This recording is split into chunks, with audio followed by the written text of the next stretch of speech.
والده بيقعد يحسب الفلوس اللي معاهم بعد لما طلع قرار إن أي يهودي ممنوع إن يكون معاه أكتر من 2000 زلوطي بولندي، وأنا آسف هو اسم العملة كده. فبيضطروا ساعتها إن هم يخبوا الفلوس في الكمان. وهنا الفيلم بيقول لك حاجة بسيطة: هم مش بس بيسحبوا منهم فلوس، هم بيسحبوا منهم إحساسهم بالأمان. وادس بيقابل دورتا تاني اللي كانت معجبة بعزفه، فبيحاول إن هو يعزمها، ولكنه بيلاقي لافتة على المطعم: ممنوع دخول اليهود.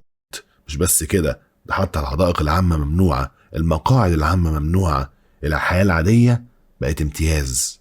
بيرجع البيت وأبوه بيقرأ قرار جديد: لازم كل يهودي يلبس شارة عليها نجمة داوود علشان يبقى معروف. مش معروف هو مين، ولكن معروف إن هو أقل. بنشوف الإهانة اللي بتحصل لأبوه وهو بيتذل عشان بس ما قدمش التحية. بيتأمر عليه إن هو ينزل من الرصيف.